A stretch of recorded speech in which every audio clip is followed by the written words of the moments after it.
All right, so we are starting our third pedcast of the Noe and Sylvia pedcast hour, and we were talking earlier, we might have to just call this one the Clark cast because our special guest is Clark Harshbarger, formerly of the NRCS, now with Mad Ag over in Boulder County, and a very special guest, someone that Sylvia and I were extremely fortunate to work with for years and has been a great resource for soil and soil health here in Colorado for quite some time. So I'm excited to have our conversation on soil health today. This is an exciting one for me. But yeah, Clark, do you want to maybe just introduce yourself a little bit? Who are you? We got a lot of newer staff that probably don't remember you. If, you know, they weren't around when you worked for NRCS. And who do you work for now, and who's Mad Ag? Yeah, thanks, Noe. Yeah, Sylvia, it's so good to see you guys. Just to reciprocate the respect I have for both your guys' careers and work and the experience that I got engaging with both you guys out on the land and working with producers. It was always a super important part of my growth and development, and to just super excited to be here. Yeah, so I guess we'll just start with Mad Agriculture first, and then I can do a little bit of how that led. So when I was working here in Colorado, there was a scientist, his name's Phil Taylor, working within CU Boulder in the MINV program, which is like a Master's in Environmental and Science. And he had been basically a career in academia and was looking for ways to impact agriculture. So when I first met Phil, was at a soil conference, which was a slow money from Woody Tesch's group here that started in Boulder and has moved all around the country. And he was trying to raise black soldier flies and dehydrate them and then replace them as a chicken feed. It's a really cool, super innovative idea. They were using hoop houses and greenhouses, and it is actually really, really innovative. And I remember taking the chicken feed out to Steve Tucker in Venango, Nebraska, and farmers were actually trying the feed and having some good success with it. But lo and behold, the wind blows and the structure was damaged. And so Phil had to reinvent what Mad Agriculture was going to be. And so he kind of came up with this idea of basically learning how to reimagine our relationship with agriculture. And so the black soldier fly was one attempt at that. How can we replace proteins and some of the feed sources, methionine and some of these big nutrients that are in a lot of that chicken feed through a more direct process that may mimic what the chicken may have had access to in its native habitats. And so the long and the short of it, where Mad Agriculture kind of birthed from was just an idea of like, is there a way to maybe think about how we interact with natural resources and can connect a system around our farmers and our lands that give them support basically through three pillars. And so the company has kind of evolved into a lending arm. So we have a for-profit division that just launched 2 months ago, and it was basically birthed through a CIG, which is a conservation innovation grant, to basically reimagine how we lend farmers money.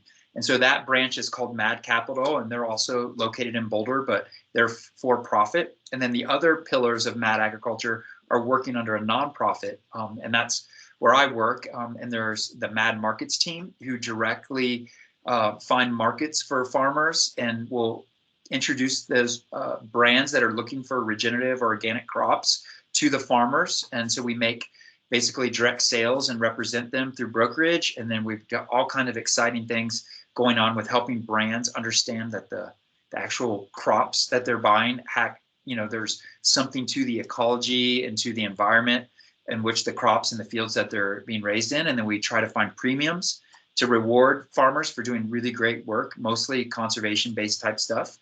And then my team is called Mad Lands, which is kind of fun. It's kind of like Badlands, but Mad Lands. And we're basically doing another pillar where we do the stewardship, which I'm the director of. We do impact, which is basically researching to make sure the work is working. And then we're trying to do what is very much in the NRCS language, is use ecological economies to support conservation systems.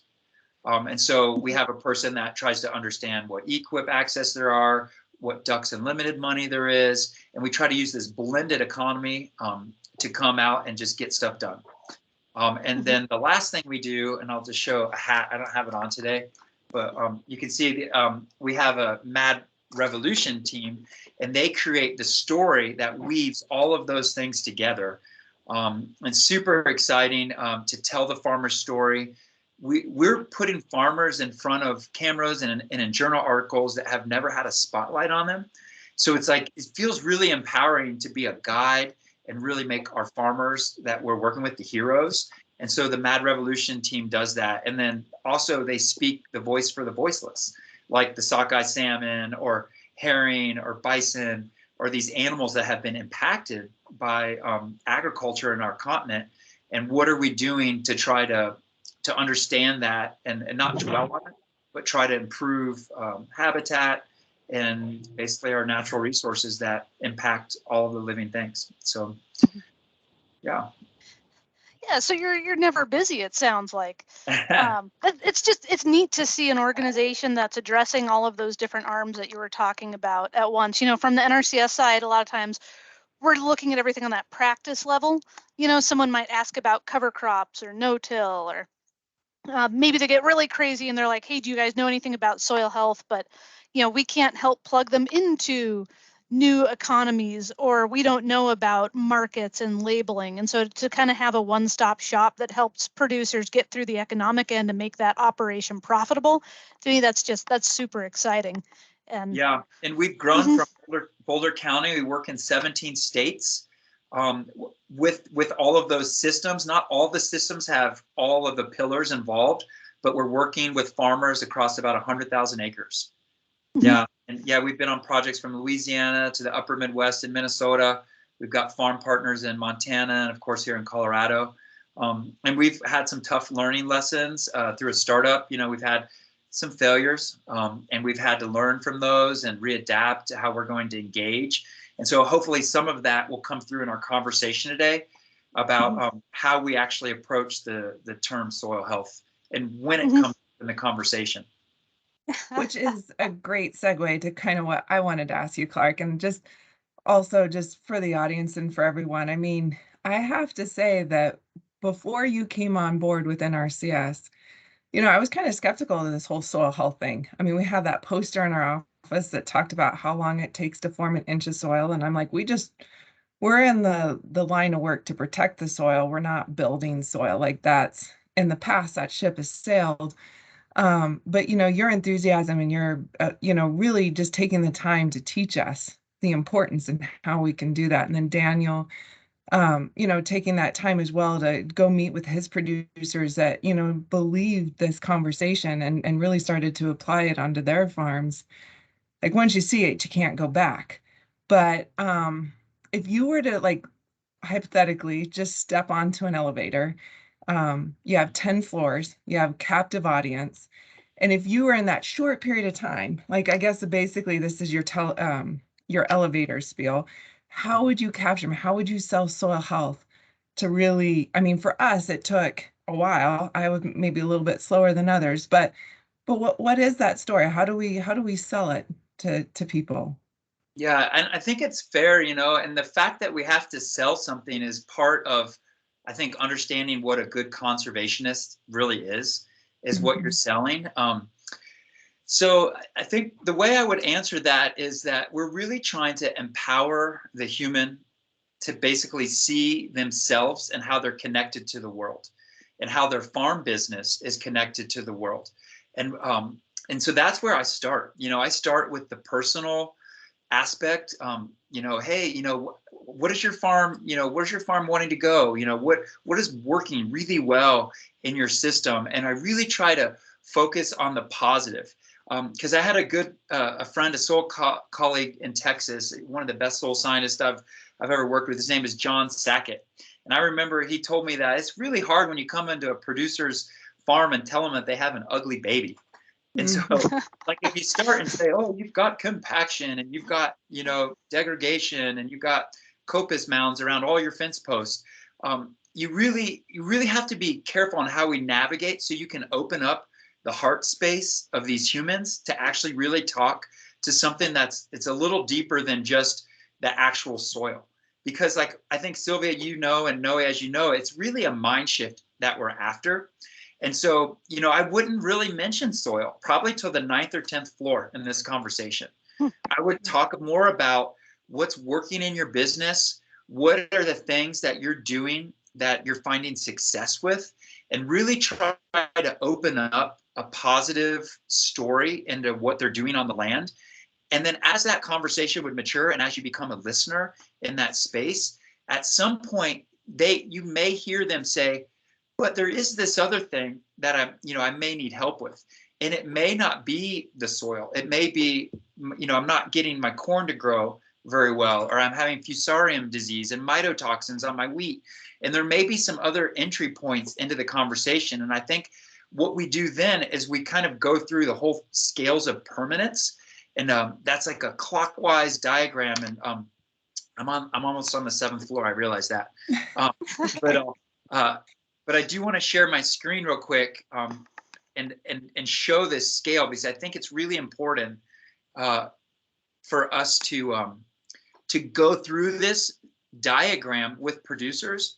Right here, you can see the round circle, and it's basically walking them through in a clockwise fashion from that inner. We start with that steward, but on that second circle, through the climate, through the land, through the water, through the wild and cultivated spaces and infrastructure. And we go through each one of those, and which one of these can we actually control? If you've already bought your farm or you inherited your farm through legacy, you can't change the actual parent materials, the sediments that you're managing. You can't change your distance to Boulder if you bought a farm in Otis, Colorado. Maybe your water rights are set in place. We can use EQIP and we can use funding to help develop the water rights, but we can't control how much rain we get. We can maybe through management control how much we capture and how much we utilize, but it's a very difficult thing to try to control because there's a lot of forces. And as you move through that circle, you come to the last part of it. It's the soil. And when I first saw this diagram, it was basically introduced through Yeomans and some Australian type of theology. There's some really great companies and work, with Charles Massey's book that he put out a few years back. There's a lot of light. Dr. Christine Jones has been to Colorado several times. But you get through this clockwise thing, and the soil is actually something we can impact. It's something that can change. So I think that's where this conversation sort of needs to get to by the 10th floor, but it's not a leader in how I would start the conversation. And so I think that's really critical to know, that starting with positive conversation, being open and listening for opportunities to get to the soil, and understanding to the producer, reflecting back to them, these are things that are causing you pain points, maybe causing your business to lose money. Some of them are out of our control. So let's move through them. Let's honor them, honor that the fact that you're in drought, fact that it hasn't rained. And let's get to the point of this conversation where you can actually impact on what's happening in your business and on your land. Mm-hmm. Yeah, that's awesome. I never really thought about that. Like, coming from the resource standpoint, like that's what we're passionate about. So like when a landowner calls, like, yeah, my first instinct, let's go out, let's look in the field. And yeah, I want to show you all these things that you could fix. And even though like I'm a wildlife biologist, I always think about the soil first, because that grows the plants, that grows the insects that all the critters are, eating on, and builds that whole food web. That's really interesting to say, let's slow down, think about the whole picture, and we'll get to the soils. And I know they're important and foundational, but just chill for a second. So that's pretty interesting. And part of that was through my journey. And I'll just expand on the insight that I got. And like for a long time, I was very soil centric. Obviously, as a title of a soil scientist, it was my identity. It's how I spent all my days thinking and working with it. And when I left the agency, part of it was me really trying to understand, like, how can I serve the land and the soil beyond just educating and being a thought partner with some of these farms. And I told people, like, I literally tried to kill the soil scientist inside of me when I went to become a farmer. And I started thinking about cattle and body conditions and fencing and electricity and plumbing and shade and all of these things that it goes into creating a healthy environment for a livestock operation, but never ever forgetting that the soil was always underfoot and providing a water cycle, a mineral cycle, energy for the livestock to thrive in so they can lactate and provide enough milk for the calves and the lambs and whatnot. And it was a really powerful thing. And as I've come back to this position, like, it's even made me a better soil scientist, I believe, now that I understand that it's really a holistic picture that the soil health is part of. And if you want to put it at the bottom of the pyramid, you know, technically that's where it sits in the trophic level. If you're talking about an ecological trophic level with the microbes in the soil and then insects and birds and us, well, plants and then insects and birds and then us on top, it still sits down there. But it is hard to think of now for me personally without being connected to the air, the water, and really the swampa or whatever, all of it put together. So I think as you were talking about that really does bring up that whole SWAPA. And of course, the human is a huge part of that element. And, you know, I think oftentimes we get out of the truck looking for the problem. And I think you provide a really good insight about it's really about listening and focusing on those aspects that work. But we tend to look at, you know, those immediate problems, and that might just be one part of that whole SWAPA system, but really looking how everything interconnects together. So we do develop a better picture of the whole system. So great food for thought, Clark. Yeah. Well, and yeah, it kind of makes me think like we're doing more cover crop initiatives where we're trying to get the word out about soil health, but we tend to be focused on maybe just one little piece of that whole system. So like for some of our newer planners, if we get someone coming in the door, maybe asking about something like a cover crop initiative, or even if it is like soil health in general, do you have any advice for kind of how they could prepare to go visit with that landowner out on the site, and maybe like, you know, knowing that hopefully now they're going to be listening and having more conversations and just letting the landowner talk, but as they're walking across that field, what they should be looking for from the soil resource? Yeah, I think reconnaissance is such a big deal. So from my training as a soil scientist, you really need to do your homework, right? And I think that's on the onus of the conservationist to know how to access those resources. I think BJ and his staff have done an extraordinary job of creating the Web Soil Survey tool, which I know it sounds like, you know, we know about Web Soil Survey, but there's really ways to use it in combination with other tools. And so I'm using Web Soil Survey. My favorite report, whether I'm looking at ag land that's in annual agriculture versus or rangeland, I still will pull up the ecological you know, sites. So whether you're calling them ESDs or whatever that language is that you're now using, and you have to go through edit, which is another like basically a donut hole that you have to get through Web Soil Survey. But I still pull those up even today when I'm working with producers all over the country, because it tells me what this place wants to be. So I think you really have to say, what can this place offer a business? What can this offer a farmer? And I think the ecological site reports is basically saying, this is what this place is. Now we can put a square peg or a round pivot on a lot of different types of soil and raise really great nutritious crops.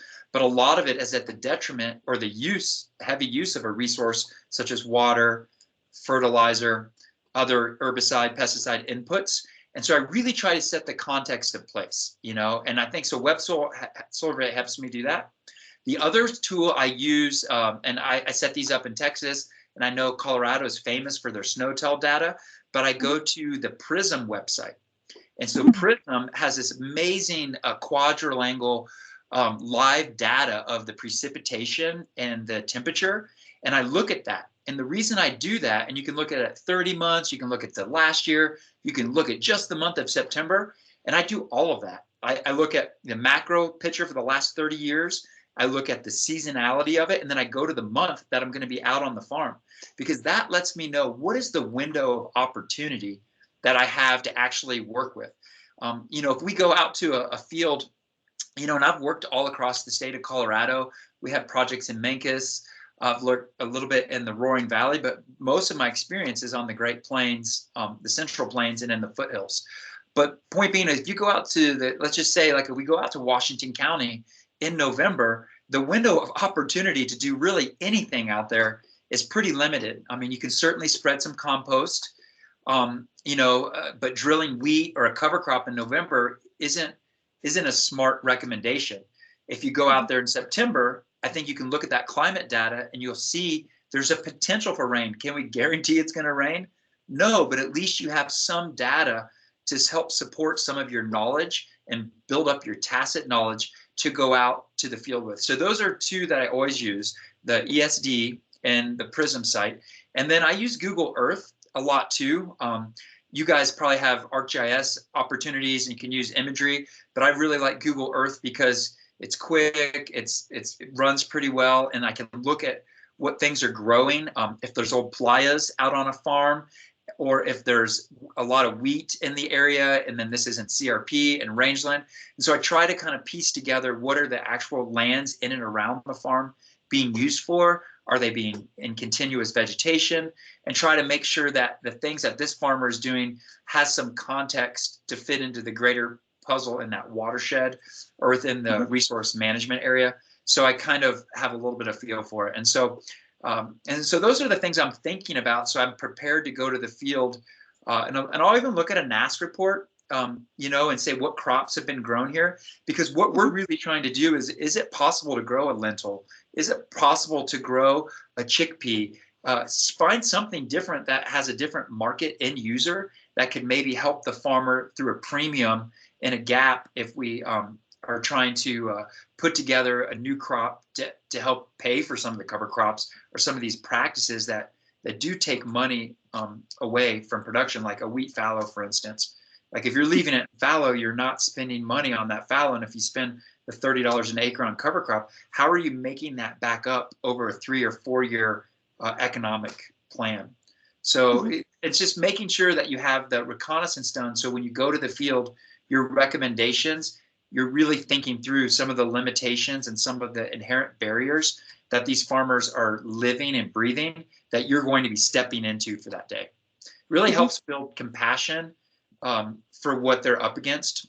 So that's some of the background. And I think going to the field, what I look for, and again, I start with the positive. I said, take me to the most beautiful place on your farm. Take me to the place that makes you want to continue on doing this the next year and the next year, the place you and your grandma and your grandpa used to go on walks. And like, it sounds kumbaya or whatever, but I'm telling you, because then, and in soil science, we did this a lot too. I had a friend named Dan Perkins. He works in the Bozeman office now, and we would always go up to the highest point in the farm just so we could look across it and say, how am I going to navigate my ATV across this? How am I going to get over that fence? How am I get through that creek? Because we were supposed to explore the whole resource to make the inventory. But as a conservationist, I think it really helps now that you've had all that map reconnaissance in your head. And then when you go and put your 2 feet on a high point or a place that the farmer really sees the beauty of their life, and you stand with them or her at that place,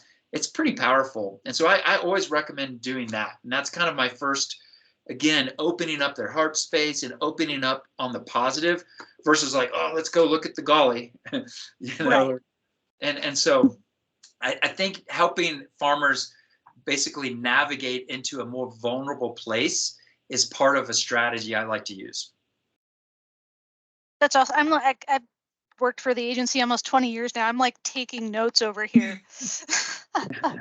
Well, and and I think, Clark, I mean, you definitely bring up, when we're going in whatever our disciplines are in college, we don't talk about human emotions and feelings and all of those things. We talk about natural resources and we talk about what to look for, but when we're talking about a whole system thing, those kind of touchy feely moments, that's where the heart of the matter really comes to. And I think as conservationists, we want to look at where's the problem, how do we fix the problem, and then how do we give this producer some money to help fix the problem. And if we do that at the end of the day, we're doing a good job. But if we're missing some of those other key parts of the stories, we might not always be leading them in the right direction. And so I think it's a really key point. I think within an agency, I think we need to do better kind of talking about those different emotions and where producers are at in regards to how they meet us. But to kind of, I guess to tie back, and you kind of talked about a little bit about what you're taking all this information from the field, you're taking the information from that producer, you're looking at their positive areas. Now you kind of get to a point where you're like, all right, we kind of need to look at maybe what's not working or what is functioning. What are some, like, I mean, in a sense, you're kind of like a doctor on the landscape. You're looking at, kind of, is this healthy or is this not healthy? How do you start to tell that story if things are functioning, if they're not functioning? What are you picking up on the landscape to help tie that all in for you? Yeah, and I think that's so many farmers, especially if they're out on the land, they're doing what they're doing. There's a lot of reasons behind it to drive their business. And if they're growing a corn on corn rotation like they do in Kit Carson County and several other places, it happens in Missouri even. It's not just Colorado, and on a corn and corn, and that is a rotation. Why are they doing that? And then most of the times they're doing it is because there's a market waiting for them. So I feel like to talk about, John Listina told me once, Clark, why should I fill out this soil health card? These resource concerns are on every farm. And he wasn't wrong, you guys. Like from Boulder County to Kit Carson County, you can go find organic matter depletion. You can go find compaction. You can go find, deficient water. All of the above, check the boxes. And there are some farms that are maybe on different scales that are moved along or have adopted some great conservation and are moving the needle in the right direction. But like I say, even on some of the best farmers I see, when I pop a hole in there, just by the inherent, 3,000 pound or 30,000 pounds of a tractor and a grain cart, you're going to have compaction, right? It's just inherent of when you raise annual crops, that's an organic matter too is going to deplete if you're just raising annual crops. And in the best case scenario, it might stay static. So it's not maybe depleting, but it's not going up or down. It's just kind of static. And that's just what an annual crop system does, especially in a semi-arid environment. So I think it's still understanding what is your window of opportunity to support your market? Because if you recommend something that's not in a business case for a farmer that has no business case, it's going to be really difficult for them to, even if they love the idea, for them to adopt it. So you have to understand what is their market, why are they managing what they're managing to get that crop to market, and then what are the windows of opportunities to help support that vision? Because if if they're corn on corn and say, oh no, you should just grow flax, or you should just grow, like I say, garbanzo bean, for one, maybe that's not in their skill set. So it's like asking you guys to do a planning report without your laptop. Like that's really hard. And I think having that understanding, like this is the set of tools they have, this is the type of drill they have, understanding what equipment they have to actually implement some of these ideas, what markets they have to access. And then you can start to put together like, holy cow, like in year 2 of this rotation, instead of fallowing, if they were to use a cover crop, they could really maybe even graze it. They could maybe harvest it. They could start to see what species could fit in to their ecosystem. I remember we had sun hemp when the cover crop movement went on, and I tried to grow some of that stuff in Greeley, and it was on really great alluvial soil. And I found out very quickly it didn't like our diurnal fluctuation. And that's the difference between our nighttime temperature and our daytime temperature. And so just understanding which crops can actually work as a cover crop to support what the actual business is trying to do. So it's kind of, like I think plants fix dirt. Rick Haney's wife said that, Liz Haney, and they're doing amazing things down in Oklahoma with the soil health movement still. Rick has since left the USDA and is working for a private company with Lance Gunderson now. So they're still involved, but that term plants fix dirt, what does that really mean? And I think that's where the opportunity to put conservation in the producer's mind has to come in with what is the windows of opportunities. And if I replace basically an opportunity cost of not planting a cash crop, how am I going to supplement that in the business? And so it could be an equip contract, but it also could be through, like I say, another blended type of economy, like through Pheasants Forever, or through the Nature Conservancy or the Audubon Society, that helps the economics support what we're trying to pitch. Because I mean, I think we all know, like if we just wanted to grow cover crops on any of our cornfields, like let's just say in Boulder County, we would really see the soil health improve year 1, year 2, if we didn't just try to do a 30-day plant and kill before the season, or a 30-day plant and kill after silage, for instance. I don't think with grain crop we have it unless we space the corn out. But if with silage crop, you could certainly plant a cover crop on the tail window going into fall. But what is the business case for that? And then how do we support that with a blended economy? And some states like Maryland and the Chesapeake Bay or whatever, they were paying, back, I remember hearing terms like $90, $100 to seed cover crops per acre. And that starts to get people's attention when the seed only costs $25 to $30. Because then they can still make profit off $60 an acre, and then they could still raise cash crop on other percentages of their lands. And I think that's kind of the safe to fail part that the agency may not do enough of, or Mad Agriculture doesn't do enough of, is like, what is the scale of learning that this farmer can adopt this year so it's safe to fail and they still learn something, but it doesn't have to be necessarily adopted on 4,000 acres or 400 acres. Mm-hmm. Yeah, I guess that's a good question. It just makes me think of one is, a lot of times we'll like encourage producers to, maybe go pick 40 acres or 80 acres to try just cover crops on. Is there, with soil health, I mean, do you need, a certain combination of practices, not just to make sense economically, but also to kind of get that ecology working again? Like, one question I kind of had looking at cover crop initiative this year, especially in our dry kind of 10 to 12 inch precip zone, was we were paying people for cover crops, but there was no like compost or fertilizer recommendation with it. Like, should we always be thinking in certain parts of eastern Colorado, do we want cover crops and grazing? Is it no till first or don't even worry about the rest? Like, what's the magic sauce to help people, I guess, see some results if they're trying those demo smaller areas? Yeah, and I think that's it, Noe. We have to know what we're trying to fix.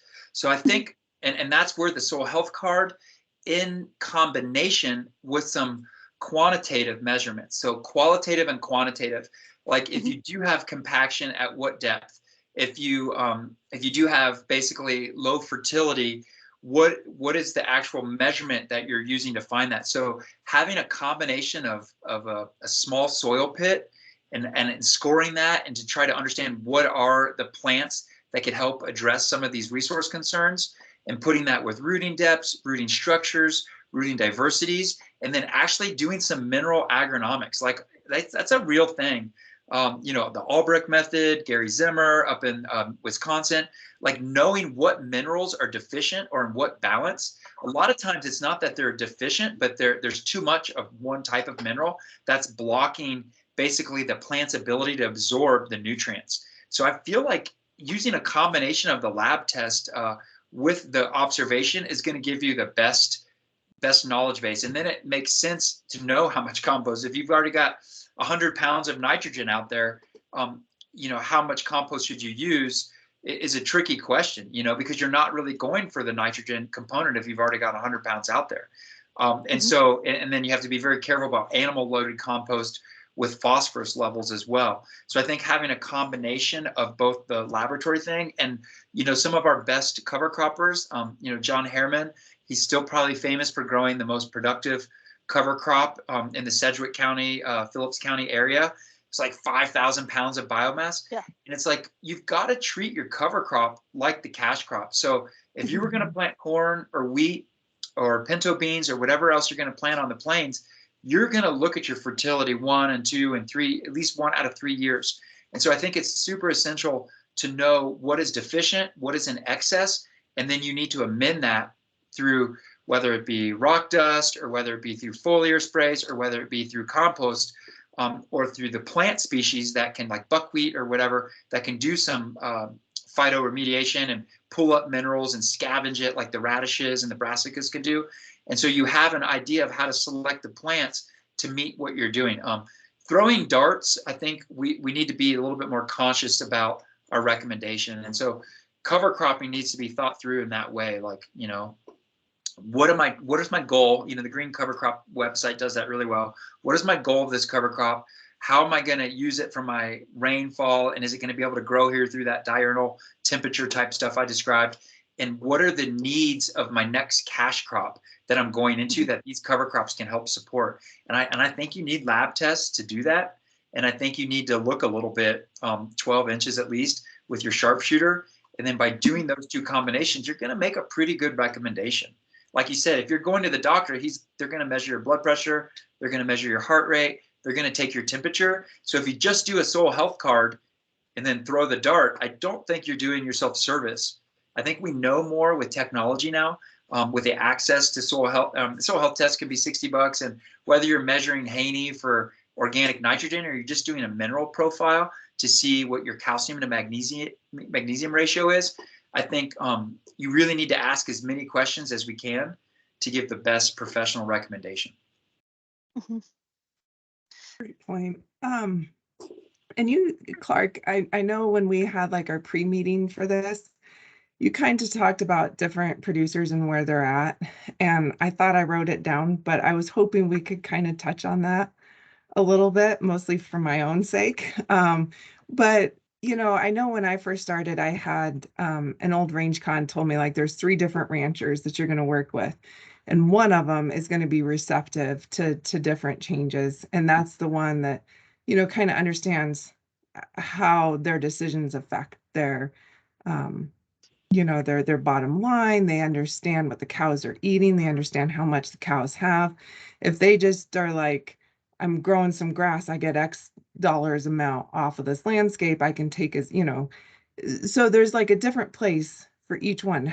And so you mentioned that about like when they're in a chaotic state. And do you mind refreshing our memory on that? Because that was an excellent tidbit to help us have kind of these deep conversations, understanding where those producers are.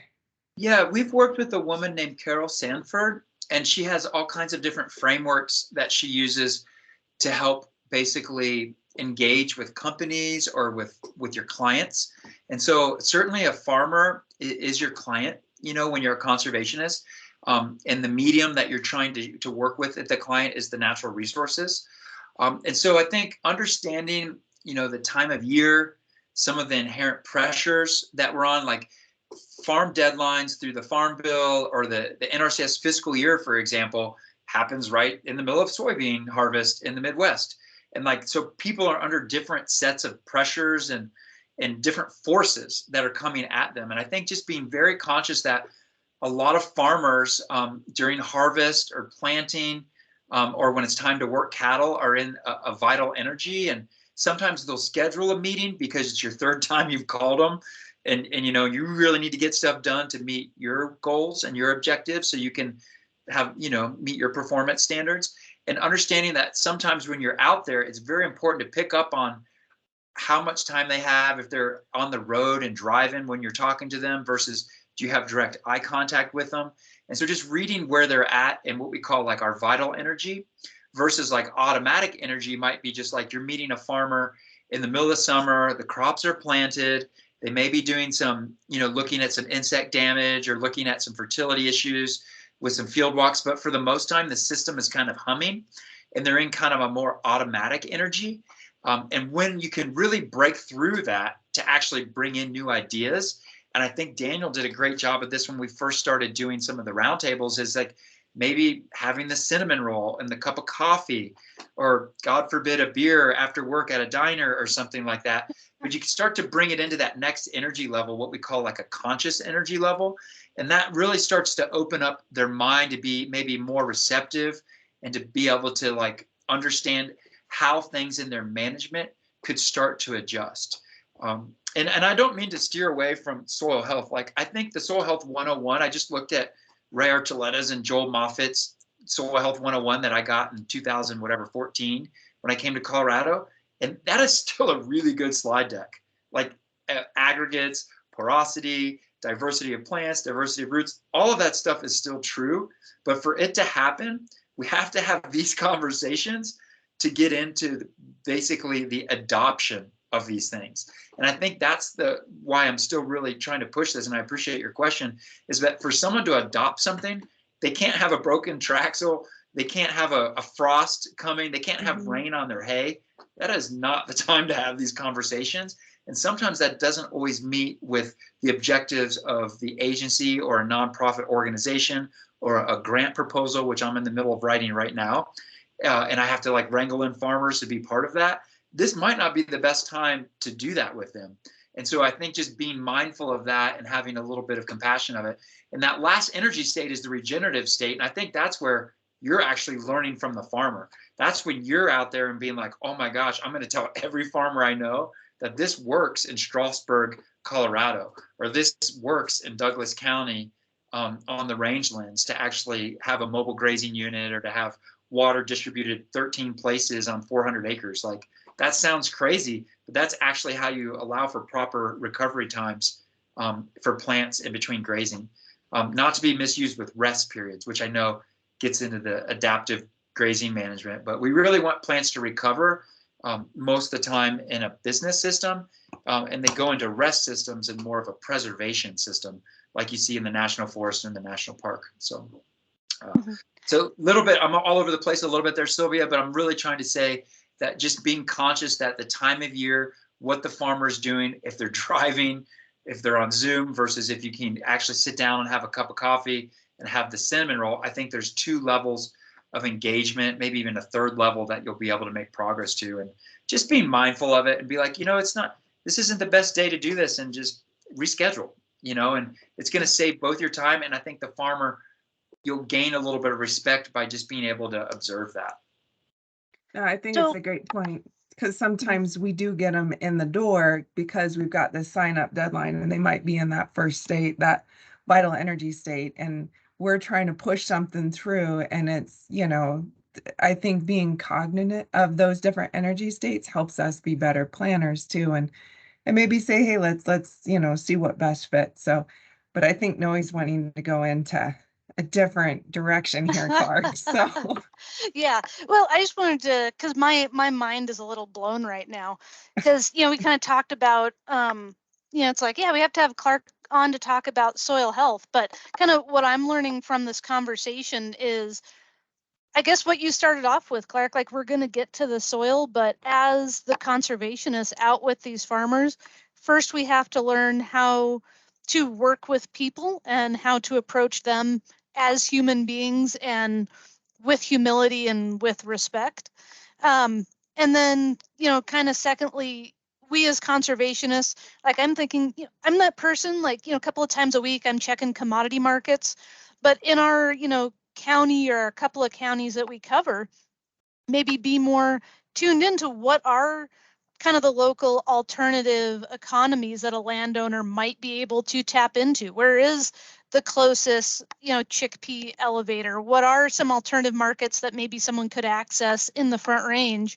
And that's probably going to be more important than, going to a field and, knowing how to, run an infiltration test perfectly.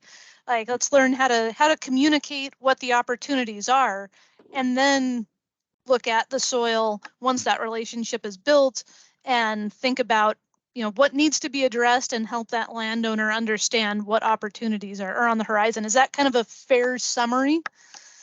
Yeah, and I think it is important to do the infiltration, like, see what you look at. That was a soil scientist named Kerry Reams. That was a phrase he used to like to use, like, really see what's happening here.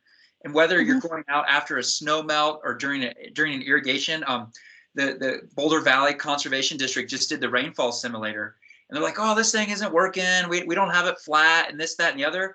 And I just bit my, I'm like, this is not my role. I'm zipping it up. I'm not going to say it. But I'm like, you clearly can talk about the water function in this tray. Like, it is not going past 4 inches after a half-hour rain event. Like, do you not care that the soil and the water are not functioning together? It didn't matter that you were having runoff. The farm was on a 1% slope, right? So that the runoff isn't the story.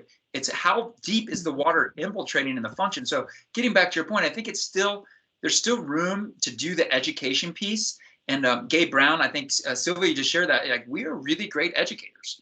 Like, NRCS has been, that's one of our best accolades that we bring to the farmer, is that we have time to educate ourselves, and we have a lot of resources at our fingertips. So I think I don't want to underplay that. When you get to that part of the conversation, you need to be prepared to understand, to talk about what aggregates can do, what organic matter can release as far as fertility.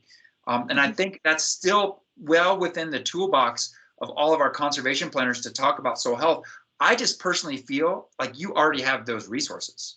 Like I was trying to say, the 101 soil health, and I gave it to Area 2, and like Marlin coming to the state and some of those expertise, it's there. Like, all of that conversation is there, and I'm just trying to complement it a little bit with what I've learned. And like, my title isn't Director of Soil Health, it's Director of Stewardship. And so to be a good steward, this is, and work with stewards, these are some of the processes we use to get to the soil health conversation. But I can talk about, why aggregates matter and what the difference of a clod versus a PED, and, mechanically created soil versus biologically created soil. And I think there's a lot of wins for farmers to actually look and smell and see. I mean, I'll plug even my ePhotog thing. So it's buried in there. Christine, God bless her, let me put it under agronomy, I think. And so it's like buried way down in your ePhotog, but I use that thing all the time. I go through my 5 T's. I go through what the resource concerns are, what practices address the resource concerns. So, I mean, maybe if you could share that at the end on the chat, but it's in your ePhotog, and it was Aaron Waller and I created it together. And it's a pretty good document. I'm still proud of it. Whenever we do a soil assessment training in the field, I print out the national scorecard and then the one that you created. I'm like, so I like this one better. Yeah. A lot more information. Yeah. But it's also cool. the 5 T's, understanding the traditions, the technologies, the tools, the techniques, and the timings of all these things we're talking about today, and doing that reconnaissance and listening to the farmer and knowing what kind of drill they have and what kind of tractor and how they water their cattle. All of that helps you put together a system so you can actually give them recommendations that are practical and can give them the capacity to act, to get something done. And if you just give them money, like, that's a great question. You're like, if I have $30,000, what would you use it for? And just ask that. If I have $50,000, what would you spend it on? And it will really put you in the mind of like, oh, like, that's what they're thinking about. That's what they want to work on. So how do I tie in water distribution or energy audits into what they're actually thinking about? And I think there's a lot of insight to just like to be open. And it's like, well, I can't necessarily offer that, but I want to make sure that what I am offering can contribute them to their vision of where their pain point is. So nice. Well, I think the last thing that we were going to do, Clark, just because you're a wealth of information. This is new to the podcast. You're the guinea pig. We're going to go into the lightning round. All right. So we have 6 questions.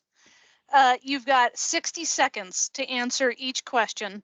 Okay. And so we're going to throw a question at you, and we just want to know what response you have on the top of your head.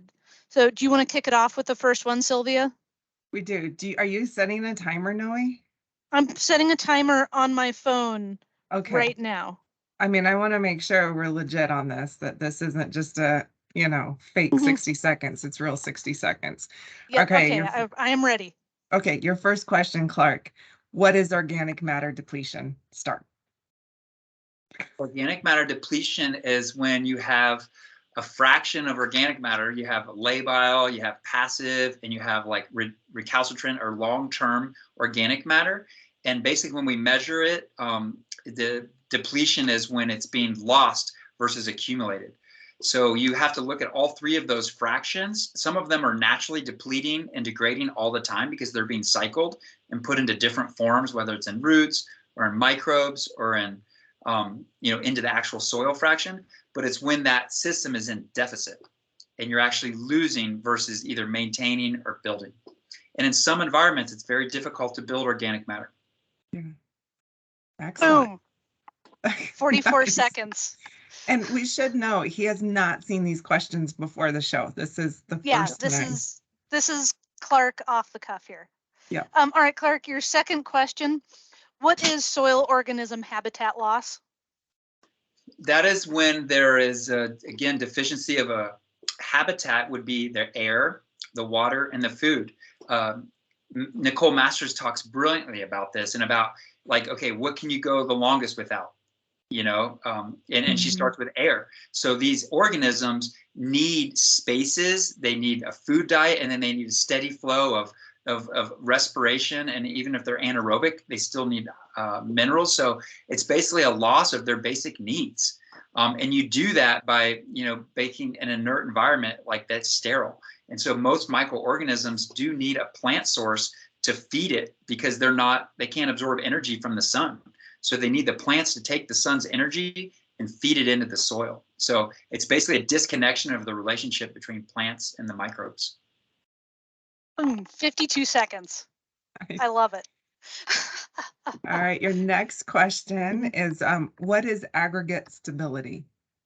Oh, I love this one. Aggregate stability. I think if you could just do one test to do soil health, that is it. Like, because if your aggregates are flaking or slaking or whatever it is when you put them in the water, that is like, see what you look at. I'm sorry, you don't have it. Can you grow healthy crops? Sure, because you can put the mask of water and put fertility in there. So aggregate stability is when the particles of a soil, sand, silt, and clay, and the organic compounds are basically resilient enough to pressures of air and water and weight to be able to be stable. And they do that by these organic compounds. And that's a whole book on that stuff, but it's basically letting the aggregates function through basically a biological and chemical relationships. And so it's critical. Awesome. 53 seconds. I thought maybe we'd go over a minute because the inner soil scientist came out on that one. Yeah. We said aggregate and the eyes lighted up. The number one test, I'm telling you guys, dry those things all the way out. Don't let them have any water. Soak them, and you don't have to send them to a lab or anything. And if they stay together, that something's working. Yeah. But clay will slake, just because it's got all the smectites and all that stuff. It'll still slake if it's been degraded. But it's not about 2 minutes or 5 minutes. Just leave it in there. If it happens after 3 hours, so be it. It still fell apart. Good soil will stay together for a long time. Healthy soil. It's a good tip. All right, next one. So Clark, cover crops or no-till? Ooh, that's tough. Yeah, so this is Dr. Caligari. So I drop a lot of names, Nicole Master, Dr. Caligari, because the reason I know stuff is because I've tried to learn. And so Dr. Caligari says the reason cover crops failed, or the reason no-till was such a non-starter in North America, he's a South American scientist, is because they left the cover crops out of it. So the no-till adoption, where my family, I was raised in Ohio, was adopted in the 80s, and the people were doing this in the late 80s and through the 90s, but there was always something missing, and it's that biological primer. So I think one without the other is like, it's not a good marriage. I think you need them both to really make the system work. And so to say one without the other would be inappropriate. They've got to be together. Nice. All right. 51 seconds. Nice. All right, the next one, organic farming. Is it good or is it bad? Yeah, I think that's the part, Sylvia, about the journey, like organic farming has been regulated through the USDA. It was actually started in the Clinton administration, and then George Bush actually put the stamp for the first USDA NOP program to launch. But it was legacy from Clinton's work. And farmers, when they first broke the plains, were organic. Before World War II, everyone was farming organic. And so it's nothing, it's more of a paradigm thing. And I think the reason that it's got a nuance is because sometimes farmers follow a golden carrot to get the organic premium, but they're not using the organic systems mentality that the Oregon Tillith and some of the original organic, from J.I. Rodell and some of those systems where that spirit of organic has maybe been kind of lost because of the pressures that farmers are under to meet market demands and all the other external things that they're under. So that was not fair. That is a really hard question. For a minute. I think for us, we want to see good agriculture, and good agriculture just means that the farmer and the land are both doing well. Mm-hmm. That was a hard question. We get it. We can't go too easy on you. Yeah. Well, what was my time? How bad did I fail? that was like 102. All right. So cool. you're doing all right. Yeah. Okay, so last question for the lightning round, and hopefully this is something that people can take away and follow up on themselves. But what are 3 books you've read that changed how you think or how you look at the world? Oh my gosh. Yeah. Ray Salazar, he was an Apache indigenous man that I met when I worked for the NRCS in Texas. And so this is a long time ago, but he turned me on to the One Straw Revolution. So like that book is so good. Like I read it all the time. I've given it away 10 times and I've read it 10 times and it just always comes back in my life. And it's super critical. Gosh, that's a really good one. I think the next book that I would think of, Charles Eisenstein's The Climate. It's called The Climate, The New Story. And it's just a way to think about how to include everyone in the solutions and not to be left or right or red or blue. But it's like we all live here, we're all together. So I think A New Story was really impactful on me. And then, I did read a lot of Joel Salatin's books, but honestly, I would have to say Holistic Management. I took a whole semester on it in college. My wife and I went to Mongolia, because of that book. And it took me about 15 years to learn how to practice holistic management. But it was a pretty influential book in my life. And Alan, for all of his wrongs and rights, has had a big influence on me. So those are my. Awesome. Nice. Well, that was perfect timing. I was writing some of this stuff down because I'm like, oh, okay, I need book recommendations. So Yeah. No, real quick, can we just very quickly, because I just want to plug that we do have our soil science resource specialists that used to be in Clark's position in each of our areas. So definitely reach out to them. We've got Mary Ellen in Area 2, and then Area 1 and Area 3 have Lolita and oh my gosh, I'm just drawing a blank. But in each of those areas too, to get them out, especially as if you're diving into this and you're wanting to really explore, the health of the soil, definitely reach out to them. Kathy O'Neill, BJ, put it in the chat. Thank you. Kathy. Yeah. Yep. And I saw, so Sylvia did put the link to Clark's technical note in the chat, so people can take a look at that. And then Clark, when we were talking a couple weeks ago, Mad Ag, it looked like had some really good kind of educational resources on soil health. And so may I encourage folks to go to the Mad Ag website, and which heading was it under? What was the name of the trainings? Yeah, it's just if you just come into our if you go to Mad, you can see there, and you go into our Mad Lands team and just click our Mad Lands, and then you slide right down to here, and it's our curriculum. And so the curriculum is something that the NRCS paid for through 2 years through a CCG, a conservation collaboration grant, and then through a CIG was the year before through Healthy Soils. And we built this in partnership with the Covera Coalition, Mad Agriculture, and then of course with a ton of help from NRCS and all of the amazing resources through the soil health pages and everything from the soil health division. But yeah, it kind of takes you through a process, and it's hard to do conservation planning and say it's not 9 steps or 3 steps. And so we tried to put it in digestible bites, and there's still a lot.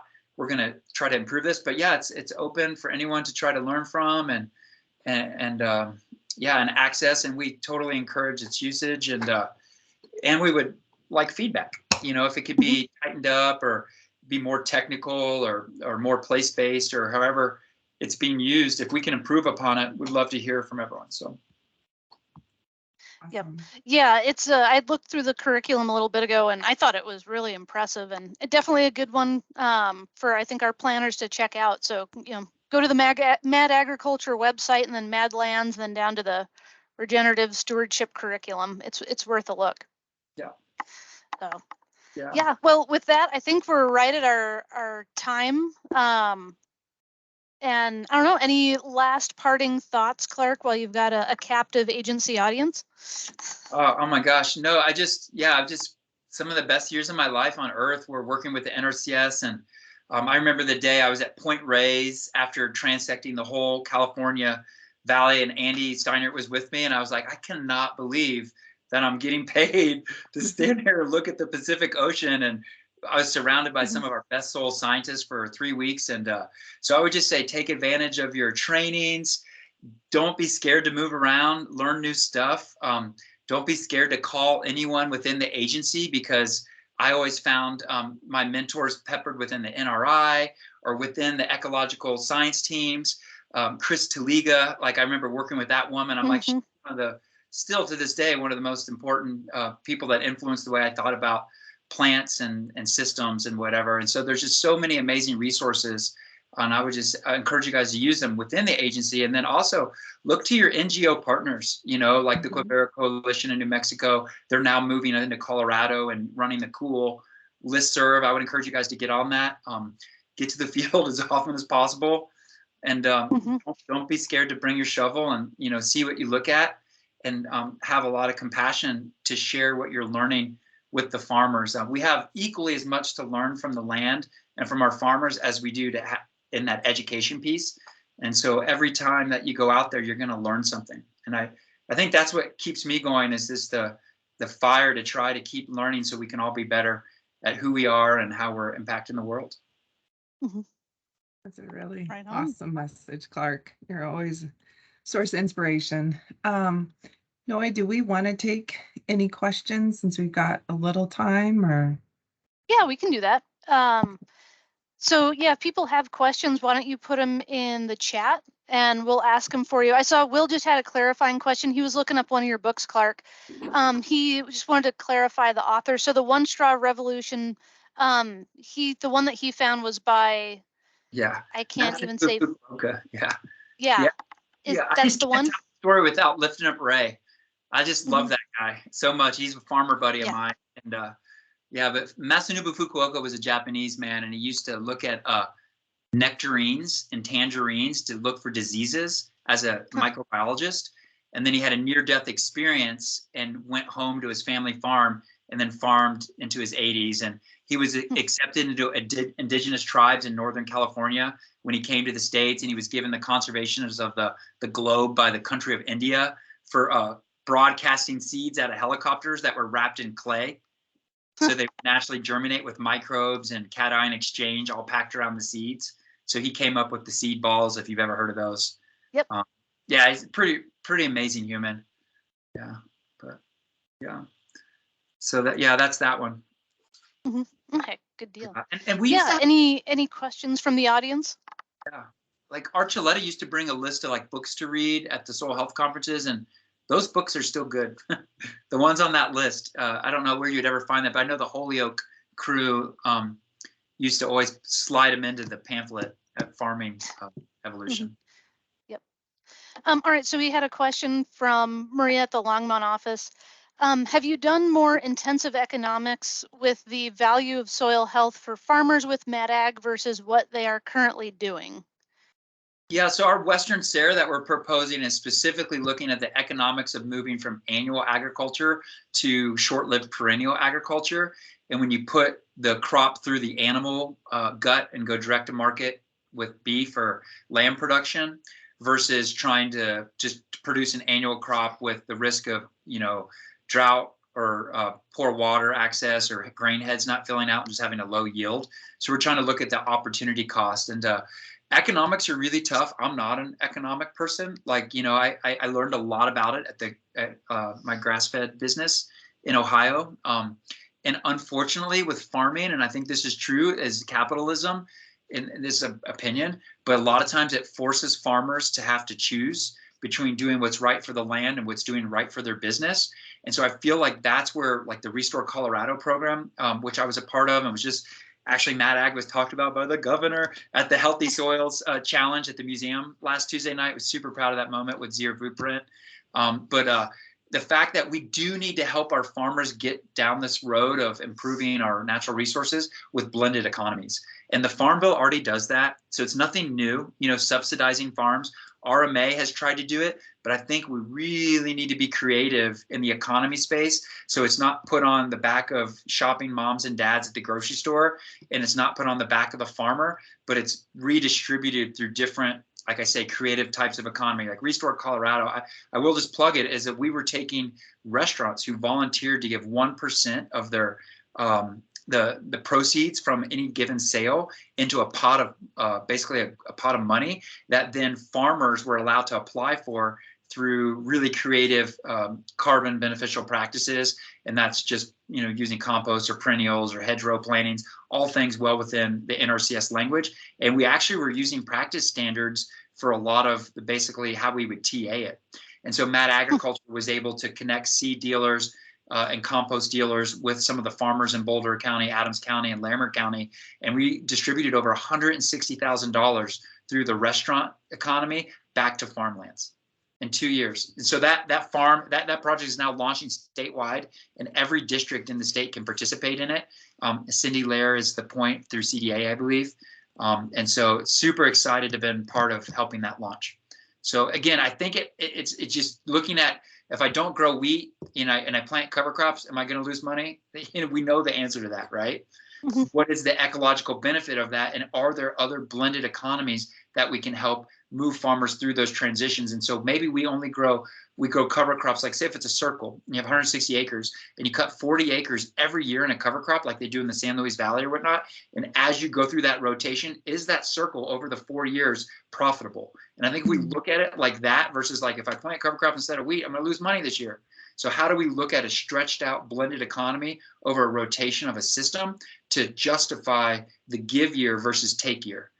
And the guy down in Albuquerque taught us that.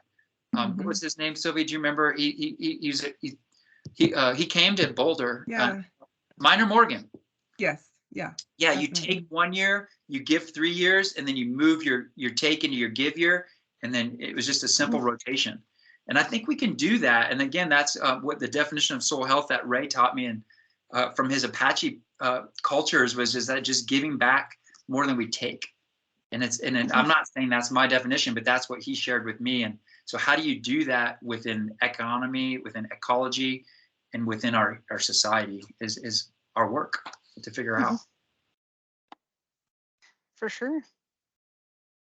Any other questions from folks out there?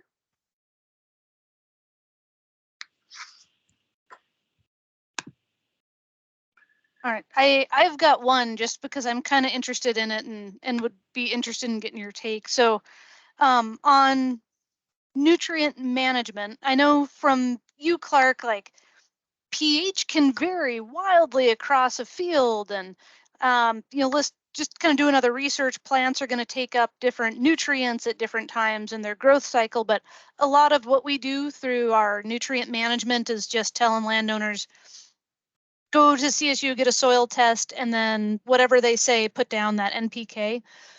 What are some other ways, you talked about some lab tests.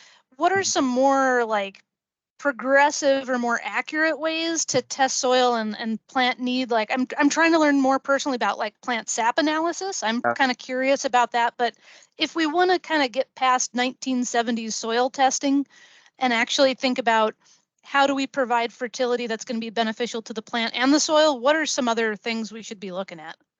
Yeah, the SAP testing is cutting edge. I mean, from John Kemp, who's also been to Boulder, and he's been to Holyoke as well. He's got a whole company around that, advancing ecological agriculture, and they're using Dutch technology, and I think it's shown again a very input supportive system. Me personally, if I had the farm and I was owning the farm, I would still be chasing the biological driven system. So I just wrote an article about an agriculture research farmer. His name's Walter Goldstein, and it's going to be in our next journal. But this man has done this amazing work with the rhizophagy cycle. So that is actually when organisms, microorganisms, specifically bacteria and fungus, will live part of their life within the cell of a plant typically the root hair, and then live another part of their life cycle outside in the soil aqueous environment in the rhizosphere. And they will go back and forth. And this has been, it's scientific, it's documented. And so the oldest corns that we've had in North America are from our landrace open pollinated varieties. So these were the corns grown by family farms or grown by indigenous cultures. And so they've been using these open pollinated landrace corns to raise corn in Wisconsin with no nitrogen. And they will get a 15, maybe 10, 15, 20% yield, Doc, from a hybridized variety, but they are not spending money on nitrogen. And so this rhizophagy is going out within the soil, and it is basically eating the minerals, and then the plant uses hydrogen peroxide and different chemicals to kill the bacteria once it comes within the corn, and then they absorb the bacteria and all the minerals it just gathered into the plant, xylem, phloem, cambium, and the whole thing works. And it's insane to me. And this guy studied it from 2011 to 2022 and getting closer to getting these seeds more available. But they found that the bacteria are going on the corn kernel from the mother plant to the child plant on the kernel of the corn. So it's basically an epigenetic trait that bacteria are living within the seed. So when the seed plants, they're already within the environment. So that's where we want to get to, Noe, versus, oh, you need 20 pounds of this and X and Y bugs in a jug, and let's pay some third party to get there. So I think there's a gap, and we're not there with Walter's breeding program yet. So I think until we get there, knowing what is in the soil, and then is it plant available? And I think that gets to, is the soil functioning? And that is the soil health. You know, is it respirating? Is it able to release gases? And that's some of Lance and Rick Haney's work. I think that's a very valuable tool to be able to tell you that. And then there's another amazing scientist, his name is Arden Anderson, and he said the pH, you know, around the root in the rhizosphere is completely dependent on the life cycle of the plant and has nothing to do with that 4 inches that we measure in soil science when we poke our probes all through the field and we mix them all together. That is not what's happening within the rhizosphere. So the plant is actually reducing or exploding exudates into the rhizosphere to change the pH in and around the root hair so it can adapt and absorb different minerals at different times. Now, if the minerals aren't in the soil, we've got to add them. And you can do that by foliar sprays of, like I say, John Kemp's type of concoctions, or you can do it from rock quarries that you know have limestone and magnesium and whatever else. Maybe it's iron, boron, and some of these micronutrients. So 100% test your soils. I've got an open resource that I can share with you guys that of like kind of benchmark ppms of minerals and like trying to what to shoot for. But even if they're in the soil, to your point, if you don't see if the plant sap is having them, there's still a disconnect of how the plant is able to thrive in that environment. And a lot of time that does come to how healthy your soil is functioning.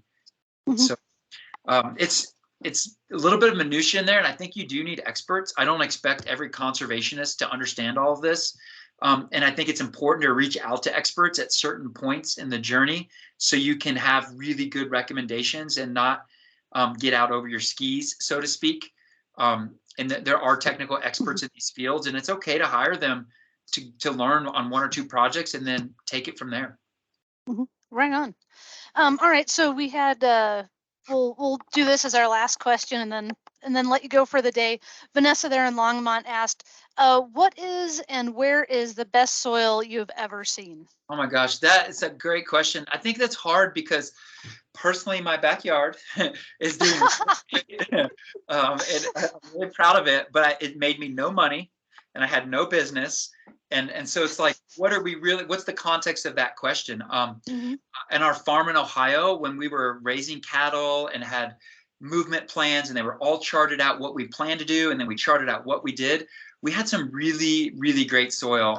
It was on Kentucky fescue, we had red clover, we had animal integration, we had 60, sometimes 70-day recovery periods. Our soil on the farm was really amazing. And I would also say, but for Colorado specifically, that's a really, really tough question. I think I'm still in search of it here in our state, but no doubt, I think you were there with me, Noe, was when John Harriman took us out into his cover crop field. And he said, I actually have strips of pollinator cover crops within my cover crops. And I remember that day. I was out with Tim out in that field years ago, and it was not good. And from those 4 or 5 years, and we went out there, he literally built granular structure in those fields, and he had an agricultural business. And to me, to this day, I was like, holy cow, like, I don't know if it works in Boulder, but Sedgwick, Phillips County, this is possible. Mm-hmm. So I think that to Yeah. me is probably the best case of seeing soil health being implemented by someone that had the right mentality from it. And that guy's amazing. Mm-hmm. Yeah, hopefully some folks were able to go out last week with Marlon to John Heerman's and take a look at his operation. But yeah, he's a cool one for sure. Yeah. But, all right. Well, I think with that, Clark, I really appreciate you coming on and letting us pick your brain and put you through the lightning round. I know I've got a page of notes here just from this conversation.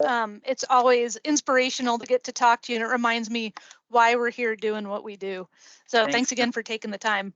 Yeah, you're welcome. And again, it's an honor to be around. Both you women have been inspiration to me. And Noe, I hope to work together with you on that project in Otis. And so we'll follow up on that. Yeah, for sure. And Sylvia, too, anytime you want to, collaborate, we're open to that at Mad Ag, and we're always actively looking for both government and non-government partners to help our farmers. So thanks. Definitely. I mean, all right. Well, yeah. Mad Ag has been an amazing organization to get to work with. So of course they got you, so that helps, but it's been great. So thank you so much, Clark. Yeah, you're welcome, guys. Okay, awesome. Well, thanks again. We're going to sign off. And just so folks in the audience know, our next podcast is going to be in December. We're taking November off with the holiday, but it's going to be with Dr. Fred Provenza, talking a little bit about animal behavior, and should be another great talk. So look forward to that calendar notice before too long. So, all right, y'all take care. Awesome. Thank you.